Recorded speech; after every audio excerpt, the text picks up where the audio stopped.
Desde os primeiros séculos do cristianismo, um ritual cercado de mistério movimenta os bastidores do Vaticano, o conclave. Essa reunião secreta é realizada sempre que é preciso escolher um novo papa. Mas não se trata apenas de votos. Há regras rígidas, juramentos solenes, isolamento total e símbolos misteriosos que marcaram a história. O que acontece dentro da Capela Sistina permanece escondido dos olhos do mundo.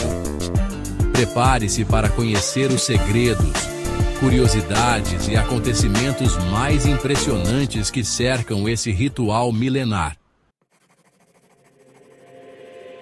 O termo conclave vem do latim conclave, que significa conchave. O nome surgiu após um episódio em 1268, quando a eleição papal chegou a durar quase 3 anos. Cansados da demora, os cidadãos de Viterbo trancaram os cardeais dentro do palácio onde ocorriam as reuniões, literalmente os mantendo sob chave. Para pressioná-los ainda mais, removeram o telhado do edifício, expondo os religiosos ao clima, chuva e frio. A medida extrema funcionou, e poucos dias depois, o Papa Gregório X foi eleito. Esse evento marcou o início de uma nova tradição, agora oficializada. Desde então, o conclave passou a ser realizado com os cardeais completamente isolados, sem acesso ao mundo exterior, sob regras extremamente rígidas. A ideia era garantir que nenhuma influência política ou externa interferisse na inspiração divina do voto. Desde 1492, a Capela Sistina, no Vaticano, tornou-se o cenário oficial do conclave. Mas ela não é escolhida apenas por sua beleza. A estrutura permite total controle do ambiente e sigilo absoluto. Antes de cada conclave, a capela é cuidadosamente inspecionada. Técnicos vasculham cada canto em busca de dispositivos de escuta ou espionagem. Celulares, rádios ou qualquer meio de comunicação são proibidos. Durante o processo, os cardeais dormem em uma área reservada chamada Domus Sanctae Martae, mas só podem sair para a Capela Sistina sob escolta. Nenhuma conversa externa é permitida e tudo é supervisionado por oficiais da igreja. Mesmo o famoso teto pintado por Michelangelo, com cenas do juízo final e da criação, parece lembrar aos eleitores que o olhar divino os observa. O cenário imponente e a pressão espiritual fazem do lugar um símbolo da seriedade do evento.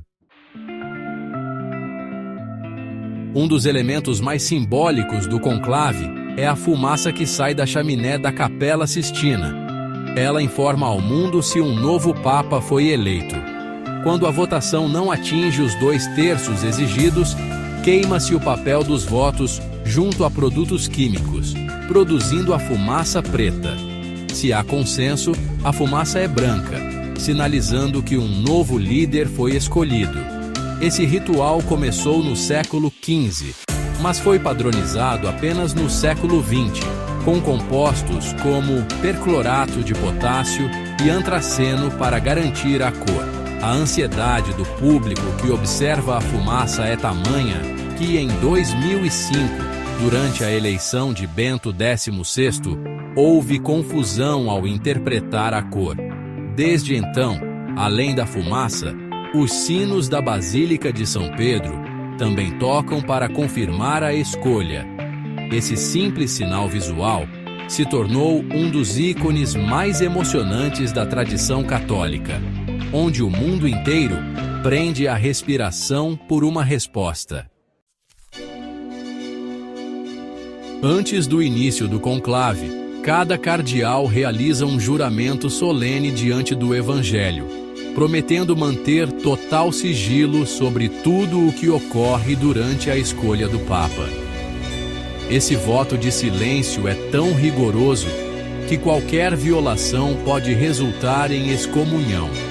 O objetivo é preservar a liberdade e pureza do processo, sem pressões externas ou escândalos. Não apenas os cardeais, mas também cozinheiros, médicos, seguranças e qualquer funcionário autorizado a circular nos locais do conclave devem assinar um termo de confidencialidade. Em 2013, por exemplo, técnicos instalaram bloqueadores de sinal na Capela Sistina para impedir qualquer tipo de comunicação. O sigilo é mantido mesmo após o conclave. Os cardeais nunca podem revelar em quem votaram ou o que foi dito. Esse nível de segredo, embora questionado por muitos, é considerado essencial para a integridade espiritual da eleição papal. Cada dia de conclave pode conter até 4 votações secretas. Os cardeais escrevem o nome do escolhido em uma cédula especial, com letra disfarçada. Antes de depositá-la na urna dourada, cada eleitor recita em voz alta: "Testifico que voto naquele que, diante de Deus, considero dever ser eleito." A urna é, na verdade, uma urna tripla. Uma para receber os votos, outra para misturar e a terceira para contar. Após cada rodada, os votos são verificados, lidos em voz alta e registrados por 3 escrutinadores escolhidos previamente. Se ninguém atingir os 2/3 exigidos, os votos são queimados e nova rodada é iniciada. Esse processo pode durar dias ou até semanas, como ocorreu em conclaves passados. A paciência e a diplomacia são fundamentais. Nenhum cardeal pode votar em si mesmo, e as conversas entre votações são limitadas. É um sistema rigoroso que mistura tradição, fé e estratégia. Embora alguns conclaves terminem em 1 ou 2 dias, outros já duraram semanas e até anos no passado. Em 1314, por exemplo, a morte do Papa Clemente V levou a uma vacância papal de quase 3 anos. Disputas entre franceses e italianos tornaram a eleição impossível, até que o cardeal Jacques Duez foi eleito, tornando-se João XXII. Para evitar repetições, a Igreja criou regras que restringem luxos durante o conclave prolongado. Após 3 dias sem resultado, os cardeais têm refeições mais simples, sem carne. Se o impasse continuar, as restrições aumentam ainda mais. Em casos extremos, podem ser obrigados a comer apenas pão, vinho e água. A ideia é incentivar o consenso rápido e lembrar que o objetivo não é conforto, mas a escolha de um líder espiritual. Apesar das pressões, o Vaticano evita interferências diretas, deixando que a inspiração divina guie os eleitores.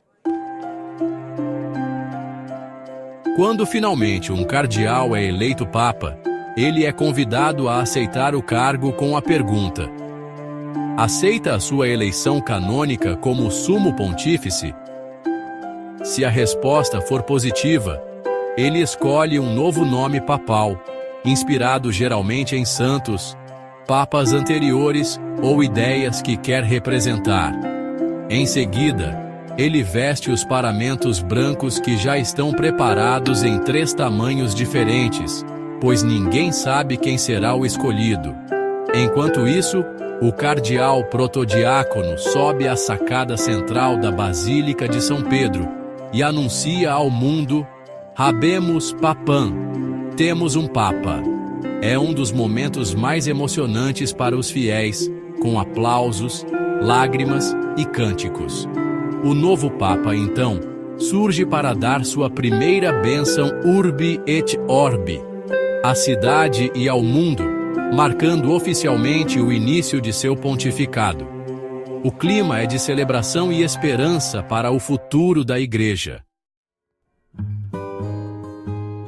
Embora pareça impossível, há registros históricos de cardeais que recusaram ser papa. O caso mais notável foi o de São Filipe Benício, no século XIII, que fugiu ao saber que era o preferido no conclave. Já o cardeal Giovanni Colombo, em 1978, recusou antes mesmo de ser votado. Esses gestos são raros, mas mostram o peso do cargo. Ao ser eleito, o cardeal tem o direito de recusar, e o processo recomeça.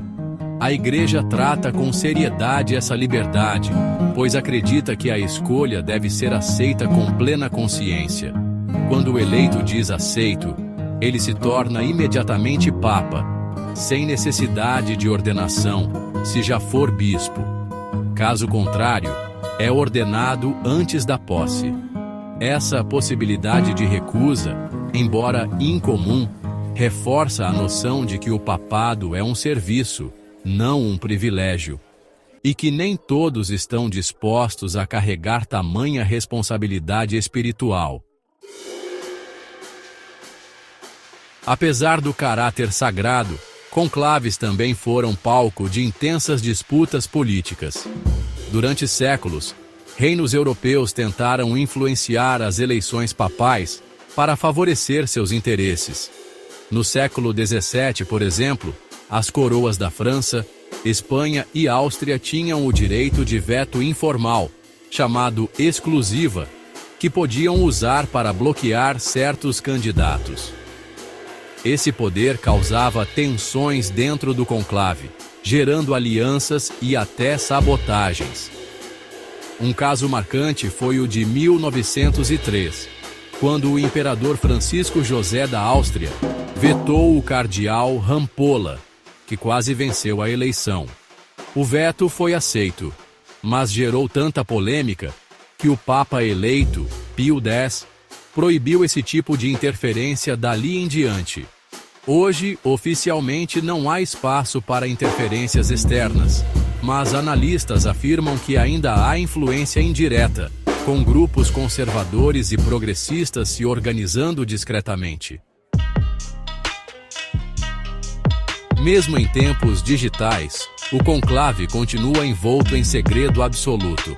Em 2013, durante a eleição do Papa Francisco, o Vaticano instalou bloqueadores de sinal e blindou as comunicações. Todos os aparelhos eletrônicos foram confiscados. Cartões magnéticos controlavam o acesso aos ambientes e as janelas foram lacradas. Cada passo foi monitorado para impedir vazamentos. A segurança digital é tão avançada quanto a espiritual. Especialistas em cibersegurança garantem que nada vaze das reuniões. Apesar disso, há sempre especulações e apostas pelo mundo. As redes sociais fervem com teorias e palpites, mas nada oficial é dito até a fumaça branca surgir. O contraste entre uma tradição secular e medidas de alta tecnologia torna o conclave ainda mais fascinante. Ele permanece como uma das últimas grandes cerimônias secretas da civilização moderna. O conclave é mais que uma eleição. É um dos rituais mais antigos, fechados e respeitados da história da humanidade. Seu mistério fascina fiéis, historiadores e curiosos. Em um mundo cada vez mais transparente, o segredo do conclave permanece como símbolo de fé, tradição e mistério. E enquanto os cardeais se recolhem, milhões de olhos se voltam para uma pequena chaminé, esperando pela fumaça branca. Um gesto simples, que revela a escolha de um homem que guiará mais de 1 bilhão de pessoas no mundo. Curtiu o vídeo? Então se inscreva no canal A Top 10 da Verdade, deixe o like e ative o sininho para mais histórias misteriosas do mundo real.